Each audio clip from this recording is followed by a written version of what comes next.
அண்ணி, வீட்டுல நடக்கிற எல்லா பிரச்சனைக்குமே அவர் தான் காரணம். ஆனா நீங்க அவருக்கே சாப்பாடு வாங்கி கொடுக்குறீங்க. நியாயமா நீங்க என் பக்கம் தானே நிக்கணும். ஆனா நீங்க அவர் பக்கம் நிக்கிறீங்க. உங்களுக்கு என் மேல சுத்தமா அன்பே இல்ல அண்ணி. அண்ணே, கிண்டல் அடிக்காத. அவர் தான் எங்க அம்மா வீட்டை விட்டு போனதுக்கு காரணம். ஆனா அண்ணி அவருக்கே சாப்பாடு வாங்கி தராங்க. இப்படி பண்ணா அவங்களுக்கு என்ன பிடிக்கலன்னு தானே அர்த்தம். அப்படிலாம் இல்லடா. நிலா எல்லார்கிட்டயும் அன்பா தான் இருக்கு. உனக்கு அவரை பிடிக்கலன்னா நிலா அவர் கூட பேசக்கூடாதுன்னு சொல்றியா? உங்களுக்கு யாருக்குமே என்னோட ஃபீலிங்ஸ் புரியல. இல்லடா இது பல்லவா, நிலா கிட்ட நீ இப்படிலாம் பேசலாமா? பின்ன என்னன்னு, அம்மா போனதுக்கு காரணம் அவர் தானே அன்னைக்கு நல்லா தெரியும். ஆனாலும் அவர்கிட்டவே பேசிட்டு இருக்காங்க. நிலா யார்கிட்ட பேசணும் யார்கிட்ட பேசக்கூடாதுங்கிறதுலாம் நீ எப்படி சொல்ல முடியும்? அண்ணி நியாயமா என் பக்கம் தானே நிக்கணும். இது என்ன சின்ன பசங்க சண்டையா? உனக்கும் அவருக்கும் சண்டைனா உன் ஃப்ரெண்ட்ஸ் யாரும் அவங்க கிட்ட பேசக்கூடாதுன்னு சொல்றதுக்கு நாம எல்லாரும் சாப்பிட்டு அவரை மட்டும் பட்னி போட முடியுமா? உன் அம்மா திரும்பி வந்தாங்க, ஆனா அவங்களே திரும்பவும் போயிட்டாங்க. நாம யாரும் அவங்கள போக சொல்லலையே. இங்கே இருக்குன்னு சொல்லிட்டு அவங்க ஏன்னு திரும்பி போனோம்? நாம தான் பார்த்தோம்ல பல்லவா,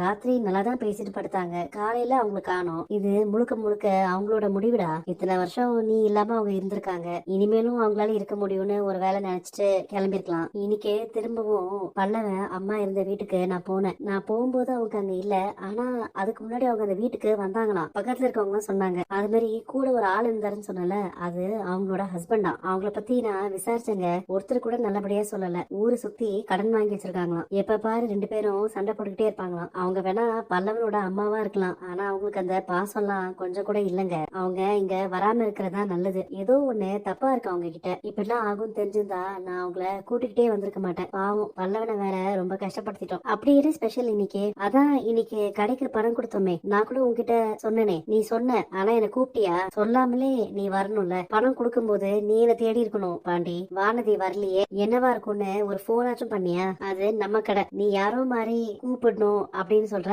நீ வர வரைக்கும் வெயிட் பண்ணி அப்புறம் பணம் கொடுத்துக்கணும்னு சொல்றியா? இன்னைக்குதான் பணம் கொடுக்கணும்னு உனக்கு தெரியும்ல, அப்புறம் ஏன் நீ வரல? என்ன மிஸ் பண்ணி எனக்கு கால் பண்றியான்னு நான் டெஸ்ட் பண்ணேன். ஆனா நீ அதுல ஃபெயில் ஆயிட்ட. உனக்கு தான் இப்பெல்லாம் என்ன பிடிக்கிறதே இல்லையே பாண்டி. நான் தான் உனக்காக எல்லா கூடயும் சண்டை போட்டுக்கிட்டு இருக்கேன். ஆனா நீ ஜாலியா தான் இருக்க.